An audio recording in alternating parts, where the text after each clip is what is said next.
जय गुरुदेव मेरे प्यारे साथियों। इंदिरा रावत राजस्थान अजमेर से। कहो साथियों कैसे हो? ईश्वर की दया से अच्छे ही होंगे। प्यारे साथियों, एक बार एक सेठ था जो कि कहीं की यात्रा करके आया था और वापस घर जाने के लिए बस स्टैंड पर बस से जैसे ही उतरा, अपने हाथ में बैग लेकर इधर उधर देखने लगा कि कोई अपना सामान उठाने वाला मिल जाए तो अच्छी बात है। तो इतनी देर में एक व्यक्ति दौड़ा दौड़ा उनके पास में आया और बोला कि मैं आपका सामान उठा लेता हूँ। तो सेठ जी ने बोला कि सामान उठाने के कितने रुपए लोगे? तो उस मजदूर व्यक्ति ने बोला कि जो आपकी इच्छा हो वो ही दे देना। बस मेरी एक शर्त है कि अपन रास्ते में चलते जाएंगे तो या तो तुम कुछ बोलना या फिर मैं कुछ बोलूंगा।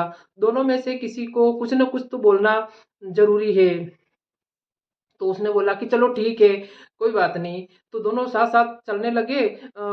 मजदूर व्यक्ति उसका बोझा उठाकर सिर पर रखकर चलने लगा। कुछ ही दूरी पर उसका उसकी जगह थी। तो उस मजदूर व्यक्ति ने बोला कि चलो आप सुनाओ, कुछ अगर सुनाना चाहते हो तो आप सुनाओ वरना फिर मैं सुनाऊंगा।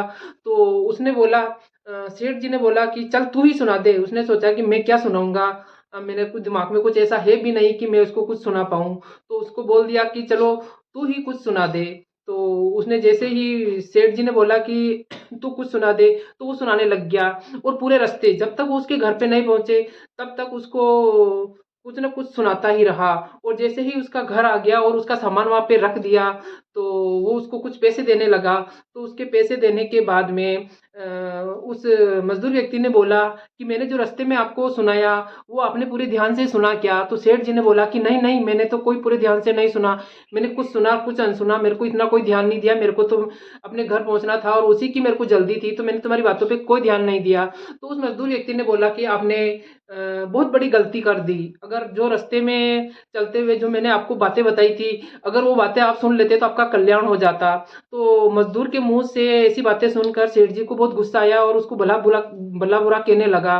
तो उसने बोला कि आप इस प्रकार गुस्सा ना होइए, लेकिन मैं आपको एक बात कहना चाहता हूँ।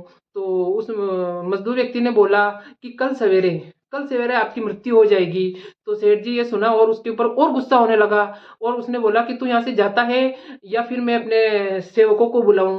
तो उसने बोला कोई बात नहीं, मैं तो चला जाऊंगा, लेकिन मेरी ये बात आप जरूर ध्यान में रख लेना कि आपकी कल सवेरे जरूर मृत्यु हो जाएगी। और अगर एक बात और कहना चाहता हूँ, अगर मेरी एक बात और सुन लो तो आपकी बचत हो सकती है। तो सेठ ने बोला कि ये इतने भरोसे से बोल रहा है तो क्यों नहीं इसकी एक बात सुन ली जाए। तो उसने बोला कि कहो क्या कहना चाहते हो? तो उसने बोला कि जब आपकी कल सवेरे मृत्यु हो जाएगी तो आप ऊपर जाओगे तो यमलोक के यहाँ पे पहुंचोगे तो आपसे ये पूछा जाएगा कि पाप और पुण्य के फल जो वहाँ पे प्राप्त होते हैं, तो आपसे पाप और पुण्य के फल भुगतने को कहेंगे। तो आपको ऐसे पूछा जाएगा कि आप कौन सा फल पहले भुगतना चाहोगे? तो आप ऐसे बोल देना कि पाप का फल तो मैं भोग लूंगा, लेकिन पुण्य का जो फल है मैं अपनी आंखों से देखना चाहता हूँ। और उसको ये बात समझा दी और वो वहां से चला गया। और वास्तव में इत्तेफाक से जब सवेरा हुआ तो उस सेठ जी की मृत्यु हो चुकी थी। और जैसे ही वो ऊपर गया तो यमलोक में गया तो वहां पे देखा उसने, उससे पूछा गया कि पाप और पुण्य के फलों के बारे में पूछा गया। तो उसको एकदम उसकी बात याद आ गई और उसने बोला कि मैं पाप का फल तो भुगत लूंगा लेकिन पुण्य का फल अपनी आंखों से देखना चाहूंगा।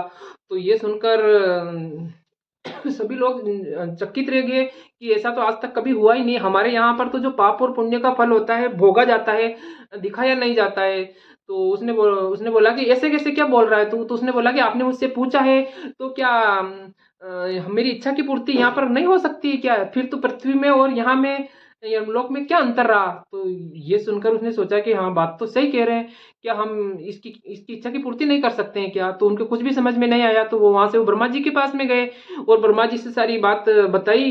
तो वहां पर भी यही बात हुई कि ये अपने पाप और पुण्य के फल के अंदर पाप का फल तो भुगतना मांग रहा है लेकिन पुण्य के फल को अपनी आंखों से देखना मांग रहा है। तो वहां दिखाने का तो कोई सिस्टम ही नहीं है।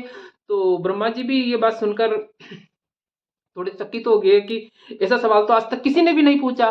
तो सभी ऐसे सोचने लगे कि अब क्या किया जाए, क्या क्या किया जाए। तो लास्ट में उन्होंने सोचा कि परमपिता परमेश्वर के पास में पहुंचे कि अब इसके अलावा हमारे पास कोई रास्ता नहीं है।